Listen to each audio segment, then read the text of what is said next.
Hey everyone, today I'll be showing you all of the MOCs from the Barraki Reimagined series.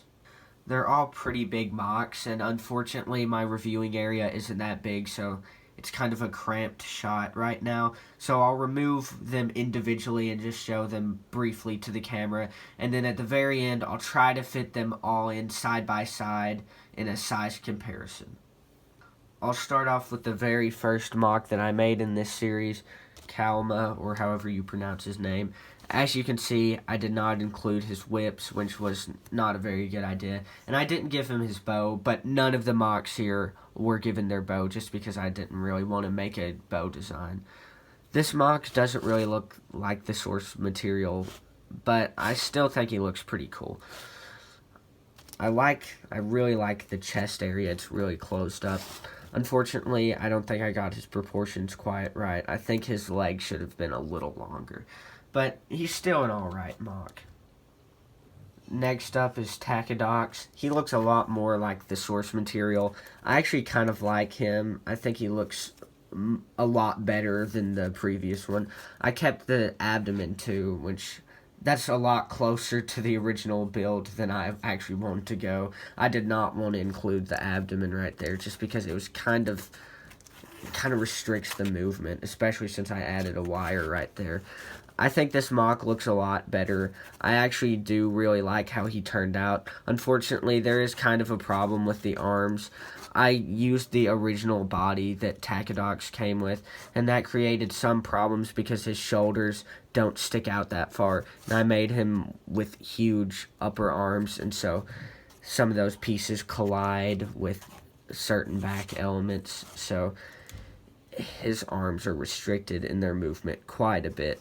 But this is a display MOC, as you can see, not to be played with in any regard. Next we have Ehlek. I actually really like this MOC. He's pretty true to the source material as well. I really like these pieces for one. I've never gotten those in any Bionicle set before, and so it was nice to get new weapon pieces that look really cool. I tried a new arm design on this MOC where there's a ball joint right there and one right there, so it gives an extra joint. But unfortunately, with how I built this MOC, it does not really help him in arm movability or postability. He can turn his bicep like this, which looks pretty cool. And as you can see, there's one of the problems. This little Lego assembly falls off a lot if you press it in. And like I said, this is definitely a display MOC, not to be really moved around that much. I like the leg design also, and I think his back looks pretty cool. And I like how I built up the body too with Speed Demon's head. I think that looks cool. And I've always loved Ehlek's head, and so I really like this MOC, even though it's pretty fragile. Next we have Mantax. This is one of my favorite MOCs in this series. I just think he looks really cool. I like how bulky his leg design is, and I just think I did a pretty good job sloping up his body and everything. And the claw arm is really cool. And I like his head also, and I gave him black eyes to make him look like a deep sea creature.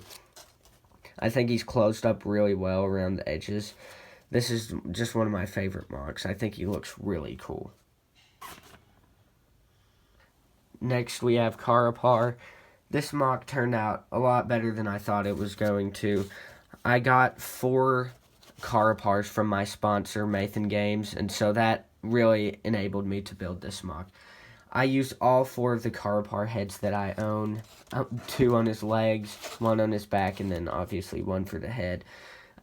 I used, I think, 12 of these armor plates that are original to him, and then 3 of these huge body armor plates that he came with. So without my sponsor, I would not have been able to make this MOC.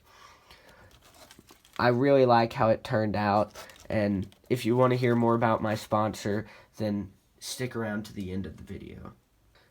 Next up is Pridak. I really don't like this MOC, so I'm not really going to say anything about it. I don't have just a ton of white pieces that I really like to use, especially not whenever making more aquatic and kind of organic MOCs. I have more machine white pieces, if that makes any sense. Just pieces that are better for making machines. Now, as you can tell, I did not really go the organic route because this thing does not look organic. I don't really like many details on this MOC. I kind of like how these two wing pieces slope down and the Stormer 5.0 head. But besides that, I don't really have anything else to say about this MOC. And last but not least, Spinex.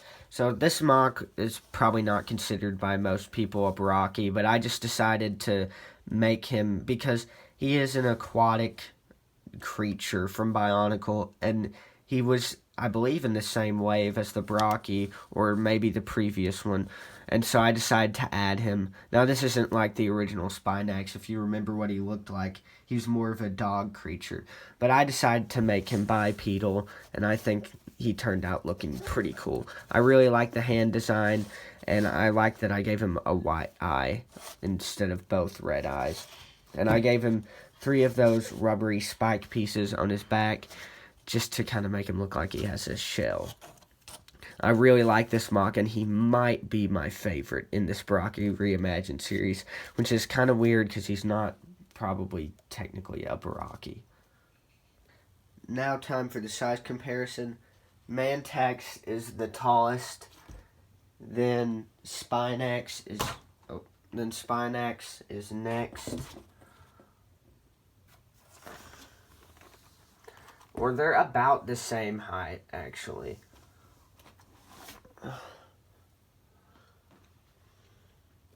Now time for the size comparison.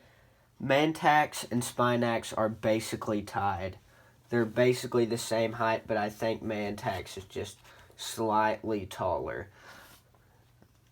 I'm going to have to kind of stagger these MOCs because they're going to be too wide to fit if they're all shoulder to shoulder. So I'm going to have to stagger them. Next up is Carapar. Then Pridak is next. And he actually, I'm not going to count the very tip of his head because he would, I think, technically be the tallest, but his shoulders aren't above any of theirs. Next we have Takadox, which they're kind of even with each other, but I'll just call Pridak taller. Then Ehlek is next. He's quite a bit shorter, especially if you hunch him over a little bit. Then, finally, Kalma, which is a lot shorter than the tallest, as you can see.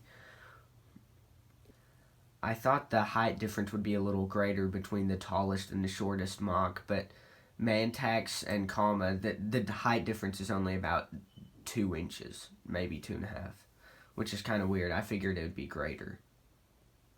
These MOCs really don't seem all that big when they're up next to each other, but here's just a smaller hero that I made a while ago, and here's a ruler, just a standard 12-inch up to them. So they're a lot bigger than they appear. Well, this series has been fun. It's stretched about 3 months. I really haven't prioritized it like I did 4.0 Reimagined, but also this series doesn't have 18 MOCs. With 4.0 Reimagined, I kind of had to prioritize it, otherwise it wouldn't have happened. Well, I hope everybody's enjoyed this series. It's been fun.